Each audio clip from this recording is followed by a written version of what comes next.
Yo quisiera pedirle, hermanos, que me acompañen al Salmo 32. Pero antes de leerlo, me gustaría compartir algunas cosas con ustedes. Para los que no lo saben, el Salmo 32, para muchos, incluyendo para el reformador Martín Lutero, es uno de los salmos más hermosos. Porque es uno de los salmos que contiene el Evangelio, que está rebosado de la gracia de Dios y nos muestra a un Dios amoroso y perdonador para con los suyos. La tradición judía llamaba a este salmo el Maschil, porque literalmente este salmo era un salmo de instrucción. Aunque el salmo nos habla de cuán bienaventurados somos en ser perdonados por Dios, este salmo era utilizado para instruir al pueblo en los tiempos de expiación, en los tiempos cuando se ofrecía ofrenda por el pecado.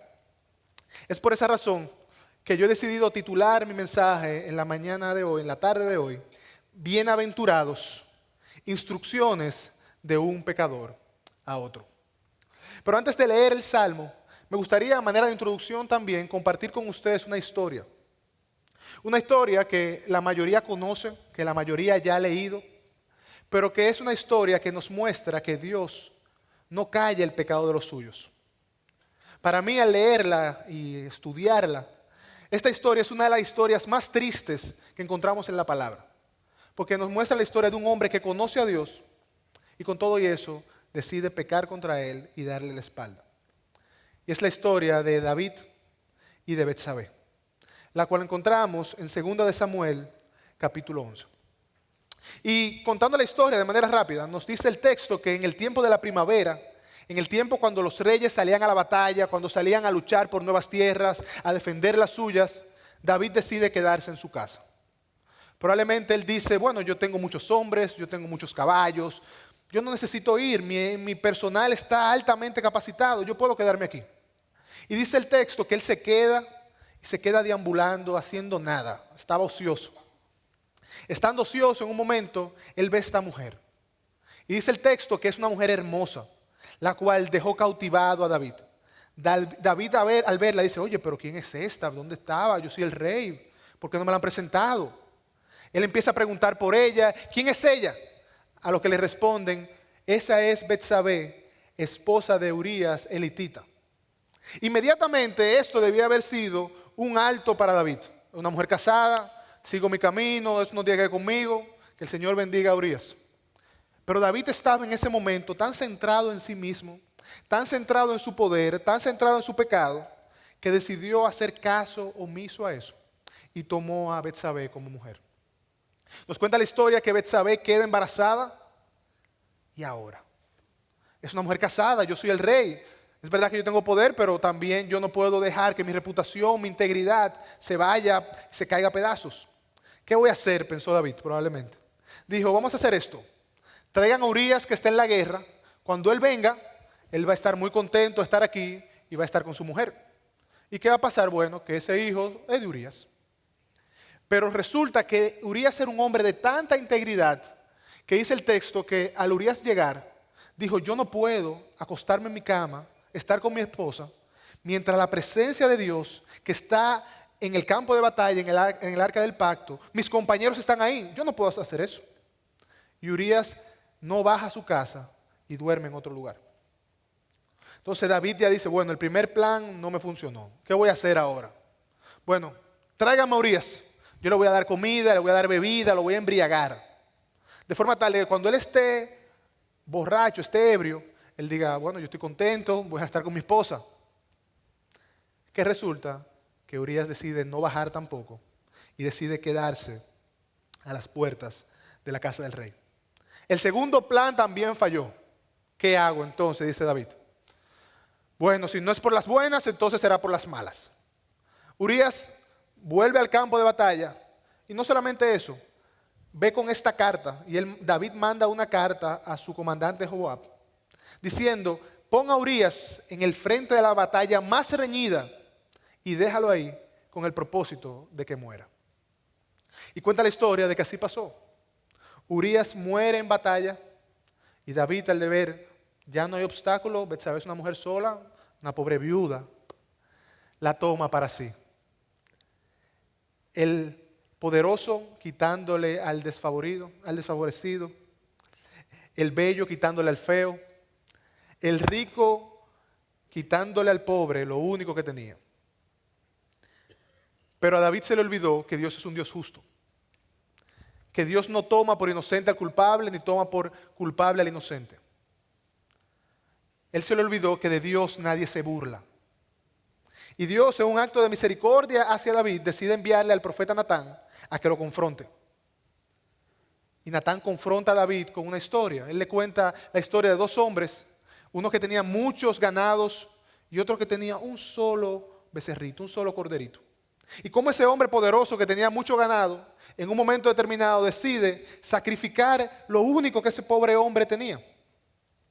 Y al escuchar esto nos dice, 2 de Samuel, capítulo 12, verso 5, se encendió la ira de David en gran manera contra aquel hombre. Al David escuchar esa historia, se llenó de ira. ¿Cómo es posible? ¡Qué abuso! Ese pobre hombre solamente tenía ese corderito y ese que tenía tanto se lo quitó. Dice el texto que David dice, viva el Señor, ciertamente que ese hombre merece morir. A lo que Natán le responde, tú eres ese hombre. Yo no me imagino lo que pasó por la mente de David en ese momento. Pero cuando él fue confrontado por Natán, fue confrontado por Dios de esa manera, yo imagino que él no sabía dónde meterse, él debía querer esconderse. Cómo su pecado había sido evidenciado y cómo Dios lo estaba confrontando directamente. Dios confronta a David, David se arrepiente, pasa por un tiempo de aflicción donde el niño que iba a tener con Betsabé muere. Grandes aflicciones pasan en su vida. Y luego de pasar esto, luego de ser restaurado, él puede escribir lo que vamos a leer en esta mañana. Así que quiero pedirles, luego de haber escuchado esa introducción, que me acompañen al Salmo 32. Y vamos a leer. Dice David, cuán bienaventurado es aquel cuya transgresión es perdonada y cuyo pecado es cubierto. Cuán bienaventurado es el hombre a quien el Señor no culpa de iniquidad y en cuyo espíritu no hay engaño. Mientras callé mi pecado, mi cuerpo se consumió con mi gemir durante todo el día, porque día y noche tu mano pesaba sobre mí.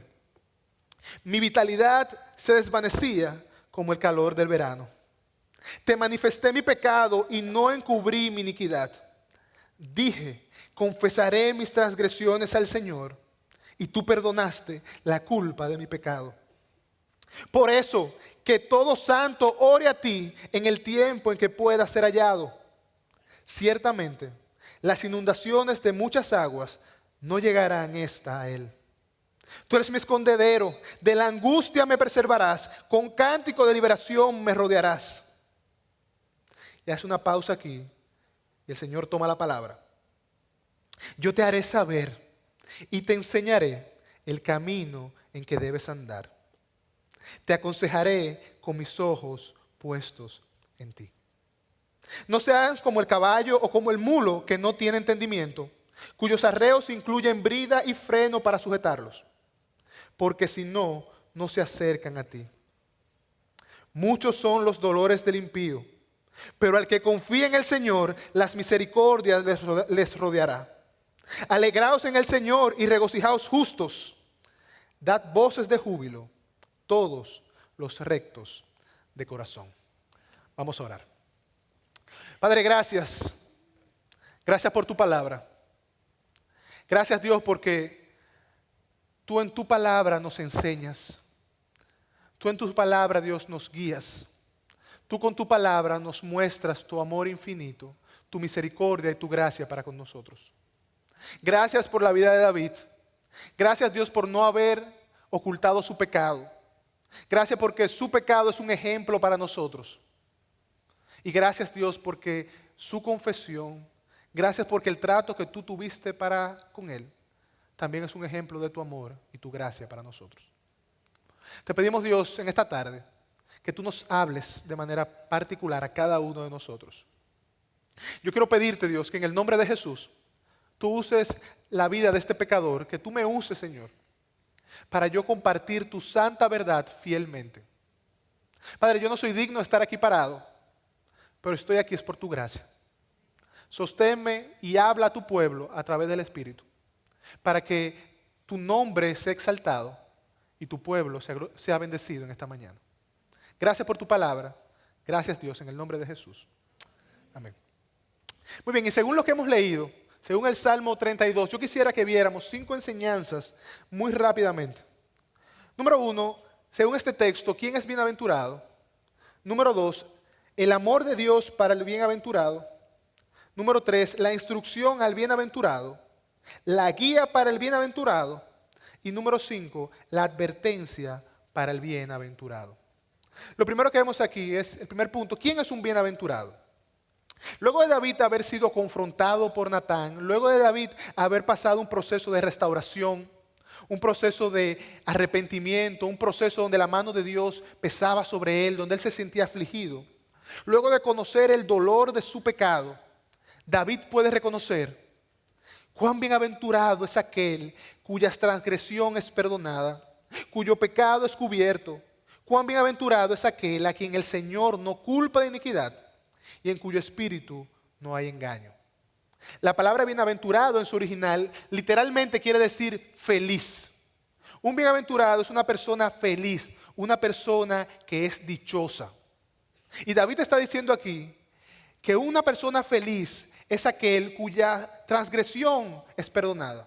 Y por transgresión queremos decir a nuestro pecado, a nuestra maldad, a nuestra mentira, a nuestros malos pensamientos, a nuestro egoísmo, a nuestro orgullo, a nuestra vanidad, a nuestro chisme. Cuán bienaventurado es el hombre que esas cosas han sido cubiertas y han sido borradas por Dios, no han sido tomadas en cuenta. El problema muchas veces, hermanos, es que leemos pasajes como estos y decimos, wow, qué bonito. Qué lindo pasaje, que yo soy un hombre bienaventurado. Qué bienaventurado es el que el Señor no toma en cuenta su pecado. Qué bonito. Pero realmente no sabemos, no podemos disfrutar el significado real de estas palabras que David dice aquí. No sabemos realmente el peso que tiene. Decimos, bueno, David se consideraba bienaventurado porque a una persona que se le perdone tanto como lo que hizo David, tiene que ser un hombre dichoso. Porque David era un hombre muy malo. Haberle hecho eso al pobre Urías. Wow, qué hombre, qué maldad la de David. Pero nos olvidamos que probablemente nosotros que estamos aquí somos peor que David. Que tenemos más pecados que David. Y que muchas veces no lo evidenciamos o lo mostramos, pero en nuestro corazón hay mucho pecado y mucha maldad que necesita ser perdonada. Y hasta que nosotros no entendamos lo horrible que es nuestro pecado y lo mucho que se nos ha perdonado, no podremos entender como David cuán bienaventurados somos. Hasta que no entendamos el horror del pecado y tengamos ese temor al infierno, nosotros nunca vamos a ver ese perdón, al perdón de Dios, brillar como la bendición que realmente es.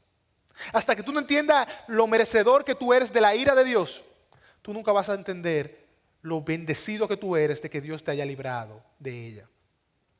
Alguien decía, hasta que no veamos la gigantesca ola de la ira de Dios que se precipita hacia nuestra balsa de pecado, no podremos besar los pies del piloto que nos arranca del océano en el momento justo. Hasta que no entendamos lo merecedores que somos de la ira de Dios, no vamos a entender lo mucho que se nos ha perdonado y lo dichoso que somos. A manera de ilustración y quizá para poder ejemplificar esto un poco mejor, imagínense a este hombre. Este hombre se encuentra en un río, él empieza a bañarse en el río y va hacia lo profundo. En un momento se encuentra con que está muy lejos de la orilla, está muy profundo, hay una fuerte corriente, empieza a alarlo, él no tiene nada de qué agarrarse, él se siente desesperado, él sabe que va a morir. No hay nadie quien pueda ayudarlo, él está desesperado. En un momento, alguien le lanza un salvavidas y lo rescata. ¿Qué hace esa persona? Esa persona abraza el salvavidas, lo valora, lo atesora, porque sabe que su vida depende de él en ese momento. Él sabe que para él poder llegar a la orilla, él necesita ese salvavidas. De la misma manera, hasta que nosotros aceptemos que nos estamos ahogando, hermano, tú y yo nos estamos ahogando en nuestro pecado, aunque no lo veamos. Y hasta que no veamos que nos estamos ahogando, no podremos abrazar y atesorar el tesoro que hemos recibido en Cristo. Hasta que no entendamos lo bienaventurado que somos, de que Dios haya enviado a su Hijo como ese salvavidas para nosotros poder montarnos en Él y pasar por las tormentas, pasar por el agua de la ira de Dios para llegar a puerto seguro, no vamos a entender lo bienaventurado que somos. Hermanos, tú y yo merecemos la condenación y la ira de Dios. Y Dios ha enviado a su Hijo como ese salvavidas que nos permitirá pasar calmadamente, en descanso, por medio de las turbulentas aguas de la ira de Dios. Y nos permitirá llegar un día a puerto seguro. Y yo quiero ir un poquito más allá. Tú no te vas a considerar bienaventurado hasta que tú no consideres lo mucho que se te ha perdonado, pero tú tampoco te consideras bienaventurado como realmente es, hasta que tú no consideres lo que le ha costado a Dios el que tú hoy seas un perdonado. Hermanos, Dios tuvo que aplastar a su Hijo en la cruz para que hoy tú puedas decir que tú eres un hombre feliz, un hombre dichoso. Él tuvo que aplastarlo para cubrir tu pecado. Porque Dios no podía dejar tu pecado así como así. Él no podía pasar por alto tu pecado. Alguien debía pagar por ello.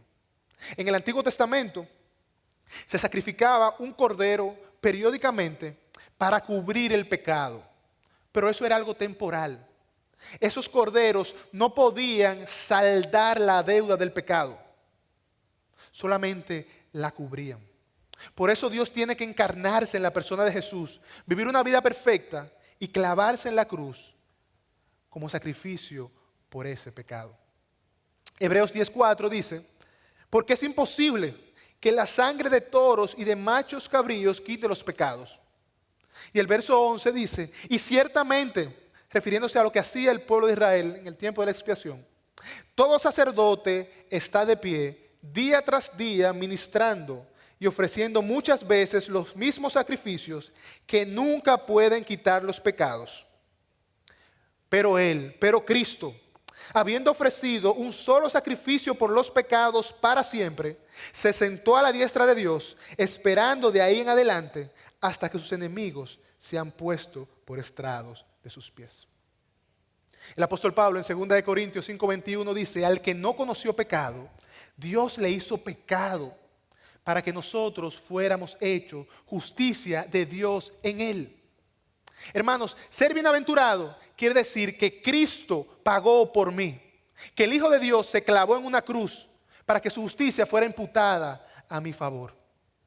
John Bunyan, el escritor del famoso libro, que muchos de los que estamos aquí hemos leído, que es uno de los libros cristianos más famosos, El progreso del peregrino, dijo, verdaderamente hay un gran misterio en el mundo, que la justicia que yace en una persona en el cielo puede justificar a un pecador en la tierra.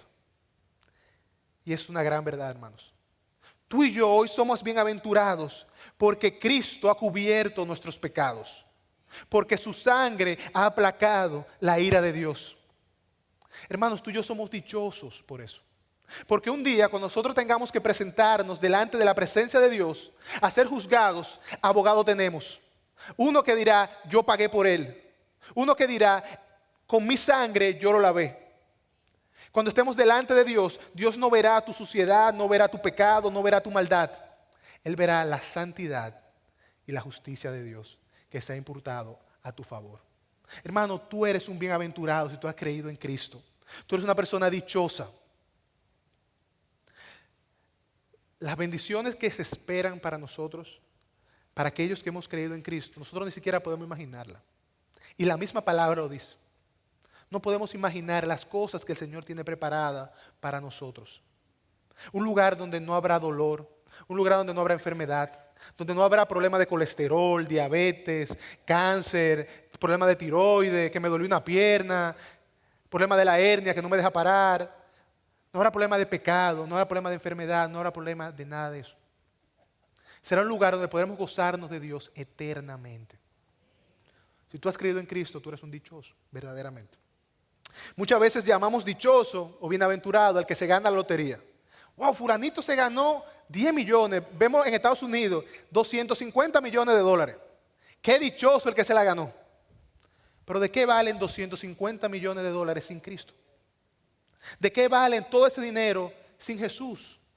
Hermanos, si tú me preguntas a mí, que se queden con sus 10 millones, 30 millones, 50 millones, yo me quedo con que mis pecados fueron perdonados y que yo soy un hijo de Dios, coheredero con Cristo. Eso es ser bienaventurado. Eso es ser una persona dichosa. Ahora, yo quisiera que viéramos un segundo punto. Luego de ver qué es bienaventurado, yo quisiera que viéramos aquí, según este texto, el amor de Dios para este bienaventurado. Y vemos en el verso 3 al 5, dice David: mientras callé mi pecado, mi cuerpo se consumió con mi gemir durante todo el día, porque día y noche tu mano pesaba sobre mí.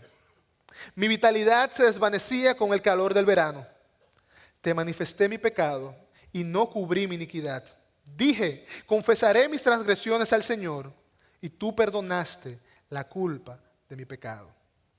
David conocía a Dios.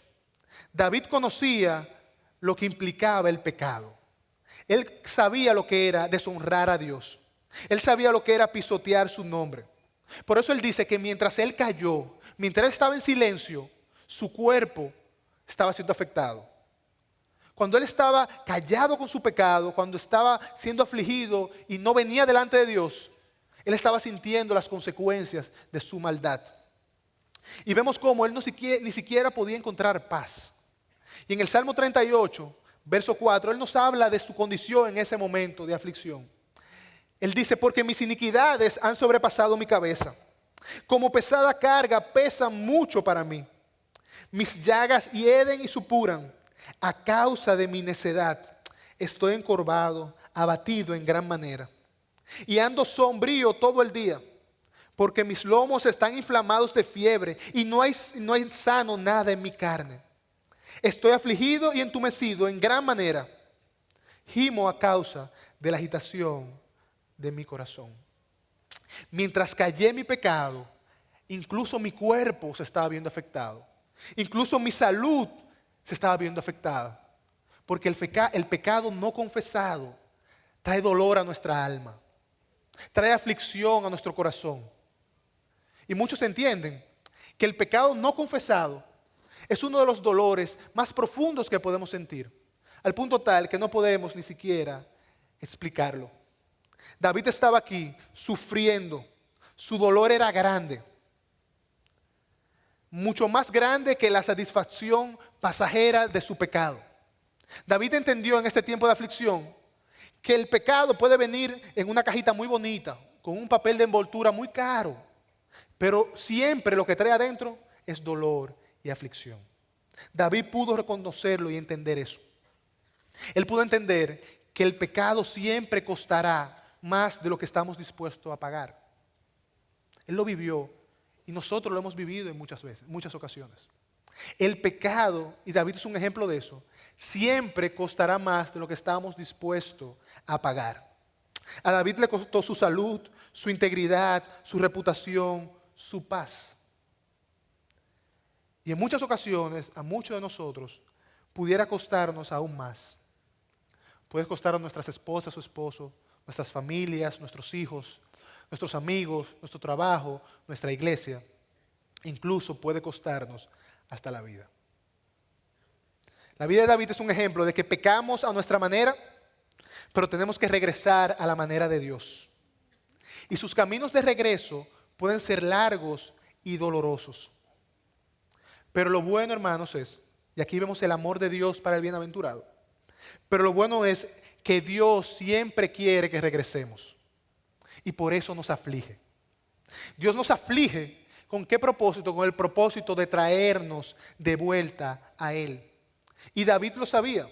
Y miren lo que él dice. Él sabía que la razón de su sufrimiento, de su aflicción, era que, verso 6, porque día y noche tu mano pesaba sobre mí.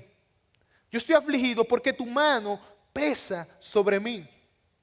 La mano de Dios sobre David afligiéndolo.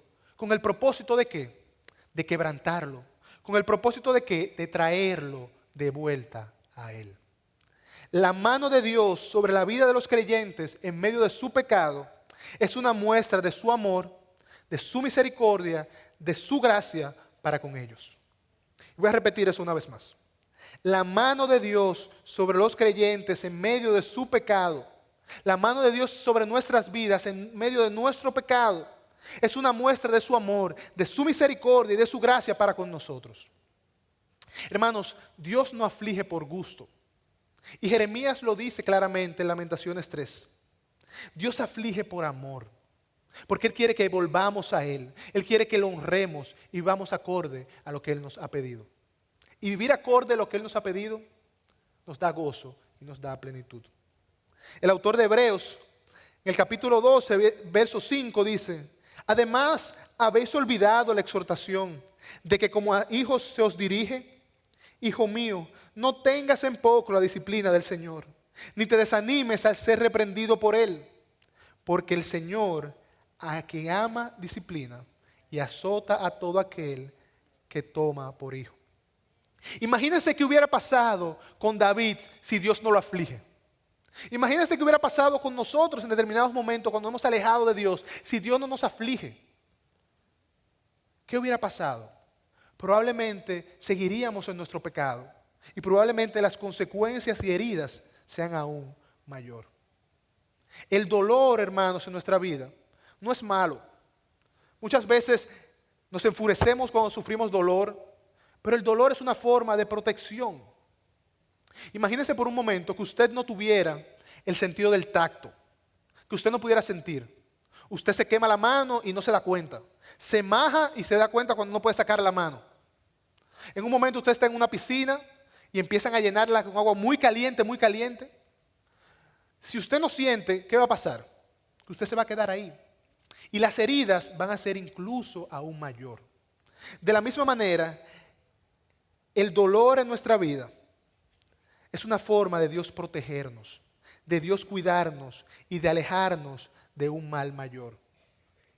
Si la gracia de Dios no nos aflige en medio de nuestro pecado, seguiríamos en pecado y alejándonos de las bendiciones y el favor de Dios. Las misericordias de Dios llevó a disciplinar a David y llevó a que David hiciera lo que tenía que hacer: confesar delante de Dios. Y vemos aquí cómo David llega a esa parte. Llega a que ya no puede estar en silencio, ya él no podía cubrir su pecado, ya no le quedaba a quien culpar, ya estaba cansado de estar solo como un niño quejón, afligido solamente, afligido, callado. Él llegó a la parte más difícil, pero a la vez la mejor parte. Cuando confiesa delante de Dios y muestra realmente quién Él es. Y dice el texto: confesaré mis transgresiones al Señor. David entendió: yo tengo que hacer esto, yo tengo que confesar, yo tengo que mostrar lo que tengo en secreto, yo tengo que descubrir mi corazón, ya yo estoy cansado de callar. Señor, yo estoy así, esta es mi condición, yo lo voy a hacer, mírame, escudriñame, saca de mí hasta lo más profundo, dice el Salmo 51. Introduce tu mano hasta lo más profundo de mi corazón y ve ahí lo que hay. David confiesa. Pero confiesa, dice el texto, sabiendo que el Señor perdonará sus pecados. Y él dice: confesaré al Señor y tú perdonaste mi pecado. David sabía que el perdón no dependía ni siquiera de su confesión. El perdón dependía de la gracia de Dios. La fidelidad y la gracia de Dios se comprometen a conceder lo que su amor ya ha proporcionado a través de Jesús.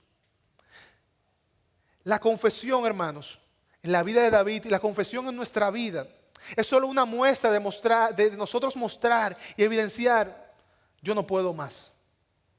Señor, te necesito. Es una muestra de evidenciar que yo estoy arrepentido y que quiero volver a Él. Quiero volver al lugar donde yo pertenezco, a los pies de nuestro Señor. Confesaré mi pecado sabiendo que en ti hay perdón. Eso hace David. Él confiesa y se arrepiente delante del Señor. Y luego de esto, de hacer esto, David pasa a dar una instrucción. Y este es el tercer punto que quiero que veamos en esta tarde. La instrucción de David al bienaventurado. Dice el verso 7, por eso, que todo santo ore a ti en el tiempo que pueda ser hallado. Ciertamente, en la inundación de muchas aguas no llegarán esta a él. Tú eres mi escondedero, de la angustia me preservarás, con cántico de liberación me rodearás. Hermanos, dice David aquí, todo lo que yo les dije, del verso 1 al verso 6, es con el propósito de que ustedes vean esto. Por eso, por mi experiencia, por el ejemplo que yo viví, dice David, yo quiero pedirte, hermano, yo quiero pedirte, tú que conoces a Dios, que amas a Dios, que estás en pecado, pero que aún no lo has confesado, que estás como un niño berrinchoso, callando tu maldad. Yo quiero pedirte, acércate a Dios. Ruega al Señor, clama al Señor en este tiempo en el que Él puede ser hallado y Él puede ser encontrado. Este tiempo, ¿cuándo será este tiempo? Muchos se preguntan y muchos comentaristas hablando de esto dicen, ¿cuándo es ese tiempo? ¿Cuándo es el tiempo en el cual el Señor puede ser hallado? Y la mayoría ha llegado a la conclusión de que cuando tú estás en pecado y tú sientes el peso de tu pecado, te sientes triste por tu pecado, sabes que estás deshonrando a Dios, ese es el tiempo en el cual el Señor puede ser hallado. Hoy día, cuando tú te sientes afligido, el Señor puede ser hallado. Tú solo tienes que clamar a Él y Él te escuchará. Antes de venir a Cristo, yo no tenía conciencia de mi pecado. Tú no tenías conciencia de tu pecado. Tú pecabas y ya. Muchos de nosotros, quizá por la formación del hogar, podamos tener ciertos principios morales. Por la imagen de Dios en nosotros también podíamos conocer y discernir algunas cosas que estaban bien, estaban mal. Pero luchar con el pecado, tener que yo venir y arrepentirme, no, excúsame, discúlpame, lo siento, era lo máximo que podía salir de nosotros. Pero ahora que nosotros conocemos a Dios, ahora que nosotros conocemos nuestra real condición, nosotros podemos discernir cuando deshonramos a Dios. Podemos discernir cuando estamos mal. Y para ilustrarlo un poco mejor, es similar a un pez que está en el agua. Un pez que está en el agua, él está mojado, pero él ni lo sabe. Él está ahí nadando y él no sabe que hay agua alrededor, él solo sabe que está ahí. Pero si tú sacas el pez del agua, gotas comenzarán a caer de él.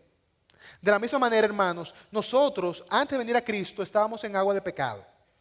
Y hasta que Él no nos saca de esas aguas, no podemos discernir la diferencia de pecar o no. Pero ahora que nosotros estamos fuera, ahora que Él nos ha sacado del agua, tenemos a quien acudir.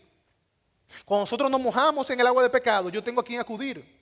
Yo puedo venir a Dios y Él amorosamente sacará su toalla y me secará, me guardará y me cubrirá. Yo tengo a quien acudir. El tiempo en el cual el Señor puede ser hallado es hoy. Hoy, si tú estás en pecado, hoy si tú estás deshonrando a Dios, tú puedes clamar al Señor y Él oirá tu clamor. Y no solamente te secará, sino también, dice David, que Él te cubrirá, Él te protegerá. Y Él dice directamente que el Señor se convertirá en nuestro escondedero. Él nos guardará, Él estará velando por nosotros. Él dice, ciertamente en las inundaciones de muchas aguas no llegarán estas a Él.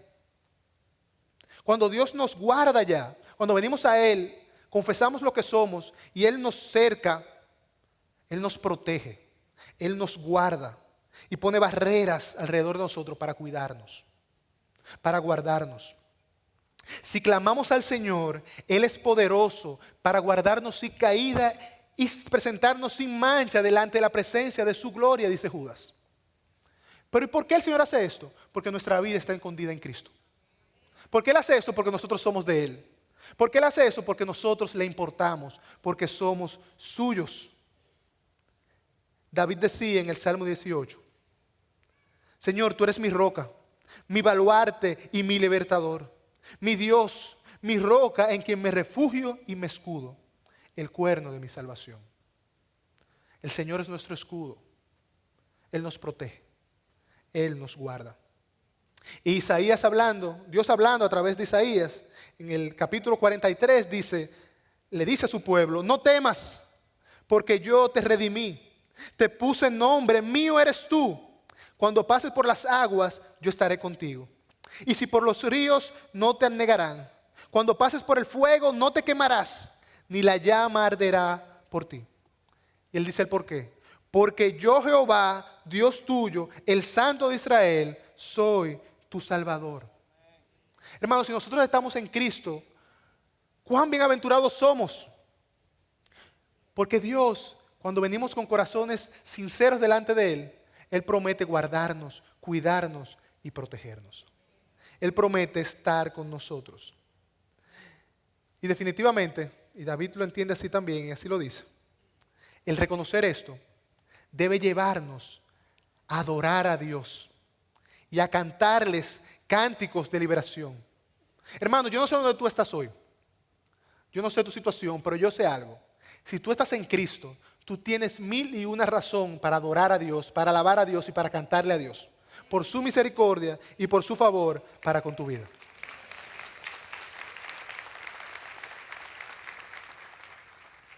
Y aquí en el versículo 8, Dios nos da otra razón para la cual alabarle. Y vemos aquí en el verso 8 cómo Dios mismo, y la mayoría de los comentaristas han llegado a la conclusión de que este versículo es Dios directamente que le está hablando a su pueblo. Dice el verso 8, yo te haré saber y te enseñaré el camino en que debes andar. Te aconsejaré con mis ojos puestos en ti. Hermanos, si tú me preguntas a mí, para mí ese es uno de los textos más hermosos de toda la Escritura. El Rey de los cielos tiene los ojos puestos en mí. La realidad es que la protección que vimos en el versículo 7 es increíble. Es algo maravilloso. Dios me cerca. Pero realmente estaría incompleta si no fuera acompañada de la bendición de su guianza. ¿De qué nos serviría ser guardados por Dios de la destrucción, pero que Él no nos indicara el camino por el cual debemos andar? Y Dios no solamente nos guarda, hermanos, Él también nos guía en este mundo caído en el que nos toca vivir. Él dice, yo te haré saber, yo te enseñaré, yo te aconsejaré con mis ojos puestos en ti. Dios dice claramente, yo haré algo, yo te enseñaré, yo estaré fijo en ti. Y esta triple repetición nos revela 3 características del plan de Dios. Número 1, es que Dios está interesado en que entendamos el camino de la salvación. Él está interesado en que nosotros entendamos cómo llegar a Él. Él dice, yo te haré saber. Número 2, Él dice, yo te enseñaré. Dios irá adelante mostrándonos el camino por el cual debemos andar. Y número 3, Él dice, yo te aconsejaré con mis ojos puestos en ti. Él nos instruirá de una forma personal, de una forma íntima, con los ojos puestos en nosotros. Hermanos, el creador de los cielos y la tierra, aquel que creó el eclipse que el lunes pasado que puso vuelto loco al mundo entero, que maravilló al mundo entero, dice que tiene los ojos puestos en ti. Aquel que creó todo lo que existe y lo sostiene con la palabra de su poder. Aquel que llama a las cosas que no existen como si fuera. Aquel que te amó incluso cuando tú le diste la espalda. Aquel que conoce cuántos cabellos hay en tu cabeza. Tiene los ojos puestos en ti. Hermano, tú no tienes razones para temer. Tú no tienes razones para dudar. Si tú estás aquí en esta tarde sin esperanza, con muchas dudas en tu corazón, yo quiero decirte a través de la palabra que Dios te ama y Él tiene cuidado personal de ti. Dios te está mirando y te guarda. Y si tú tienes duda del amor de Dios, mira la cruz, que es el mejor ejemplo de su amor. Hermano, Dios tiene cuidado de cada uno de nosotros. Dios no está en el cielo viendo a sus hijos y diciéndole, ay, pero mira a mi hijo. Mira la situación que está pasando. Si yo pudiera ayudarle, ay, qué pena. No, Dios está en el trono y Él sigue reinando. Y sigue reinando y sigue cuidando a los suyos. Dios tiene cuidado de cada uno de nosotros. Y David dice, en este verso ahora, más adelante, dice, no sean necios, no sean como el mulo.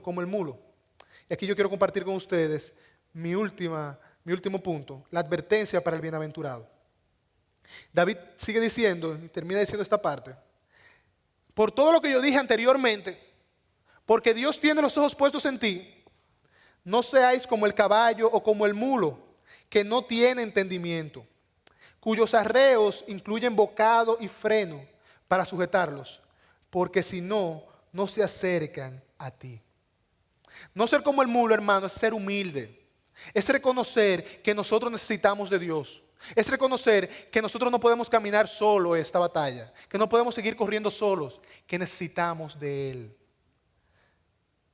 La necedad y el orgullo nos hacen y nos convierten en bestias.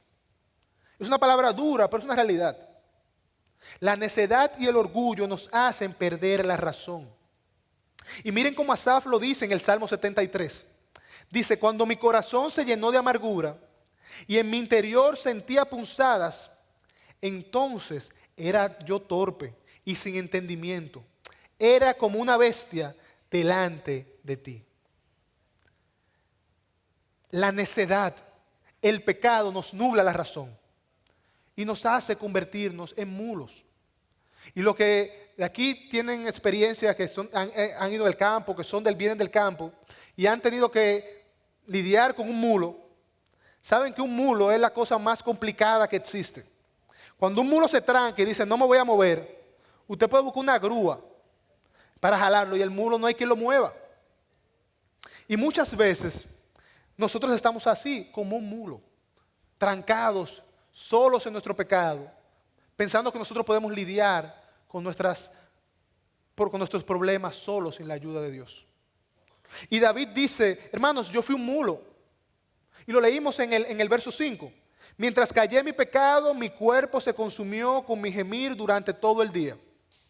Mientras yo callé mi pecado, yo era como el mulo, que pensaba que podía lidiar con mis problemas solo, que pensaba que no necesitaba ayuda de nadie, que pensaba que no tenía que venir donde Dios. Doblar mis rodillas, pedir perdón. No, imposible, yo puedo con mi problema.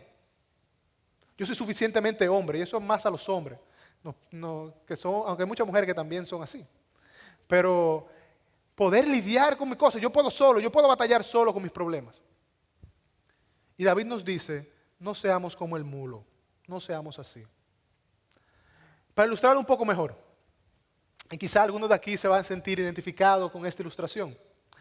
Ser como el mulo es muy similar a un hombre, voy a poner el caso de un hombre que tiene a la esposa loca porque tiene un dolor de un lado. Él tiene 2 semanas con un dolor, una molestia de este lado, se vive quejando, que no puede moverse, que no se para de la cama, un dolor increíble. Pero él dice, no, yo no voy al médico, eso se resuelve, yo no tengo que ir al médico. Yo con aceite de verde y limón lo resuelvo. Y dura 2 semanas bebiendo aceite verde con limón. Y el dolor sigue peor y peor y peor. ¿Qué pasa? Que al final él tiene que venir al médico. Y el médico darle la cura para sanarlo. De la misma manera David dice, oigan, no sean como el mulo. No esperen que la aflicción sea que los traiga a la presencia del Señor.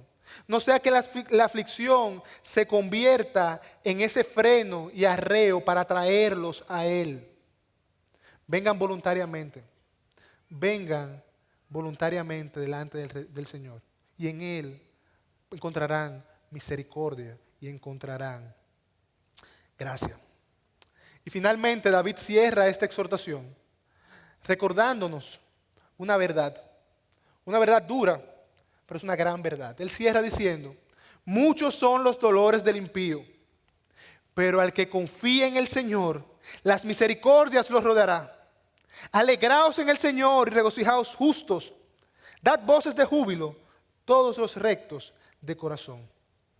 David cierra ahora este salmo recordando, hay un momento donde el impío sufrirá mucho dolor, donde el no creyente tendrá que pararse delante del trono de Dios y ser juzgado por sus pecados. Y al ser hallado culpable, él tendrá que pasar la eternidad pagando por su maldad. Muchos serán los dolores del impío. Pero a los que confíen en el Señor, a los que son bienaventurados, a los que Cristo ha cubierto, aquel al cual el Señor no toma en cuenta su pecado, las misericordias los rodearán. Hermanos, esto de que la misericordia los rodearán, no quiere decir que la misericordia está ahí, yo voy a llegar aquí. No, espérate, la misericordia de Dios. No, quiere decir que la misericordia de Dios estará en todo lugar de mi vida. Donde quiera que yo me mueva, yo voy a encontrar la misericordia de Dios. Voy a encontrar el favor de Dios. Y como dice su palabra, nuevas son cada mañana sus misericordias y grande es su fidelidad. A los que confían en el Señor pueden estar tranquilos y gozarse en el Señor, porque ellos serán y recibirán siempre la misericordia y la gracia del Señor. Alegraos en el Señor, regocijaos justos. Hermanos, si nosotros hemos creído en Cristo, tú eres un justo, porque Cristo te ha imputado su justicia. Y hoy tú tienes un llamado de vivir gozoso, de vivir alegre, de vivir de una forma tal que otros sepan que tú eres un hijo de Dios. El gozo debe ser una característica que diferencia al creyente. Un creyente quejoso es una contradicción. Un creyente que se vive quejando, que siempre está como entruñado, es una contradicción. Porque nosotros hemos recibido la mayor de las bendiciones, nuestros pecados han sido perdonados. Nosotros hemos recibido la mayor gracia, gozaremos con Cristo la eternidad. Y no solamente gozaremos con Él, recibiremos la herencia que Él ha recibido. Seremos coherederos con Él. Así que si tú estás en Cristo, gózate en Él, alégrate en Él, disfruta el ser un bienaventurado. Muestra a otros que tú eres un bienaventurado. Exalta a Dios como un bienaventurado. Porque un día tú estarás en la presencia del Señor y por la obra de Cristo tú podrás escuchar de los labios de Dios: buen siervo fiel, entra al reposo de tu Señor. Hermano, yo no sé dónde tú estás hoy. Yo no sé con qué batallas estás peleando en el día de hoy. Yo no conozco tus luchas, no conozco la situación de cada uno de ustedes. Pero yo quiero decirte que en Cristo hay perdón y hay misericordia. Alguien decía, hay más misericordia en Cristo que pecado en nosotros. Hay más misericordia en Cristo que pecado en ti.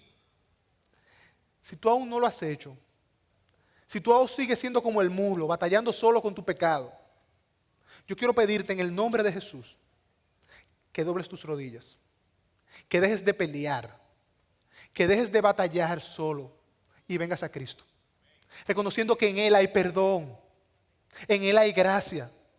Y Él nos ha dicho, venid a mí todos los que estén cargados y cansados, que yo os haré descansar.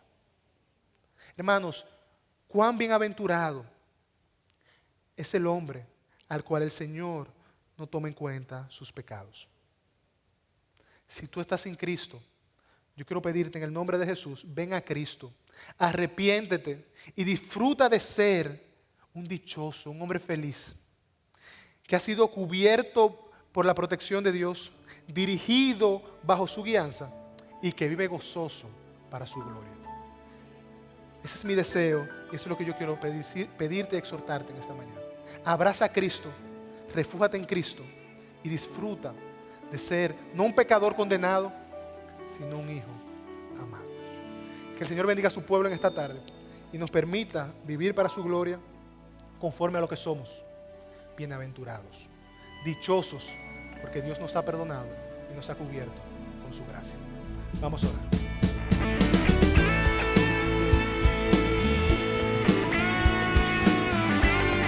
Esta es una producción que llega hasta ustedes gracias a los aportes de individuos y empresas comprometidos con la defensa de la fe.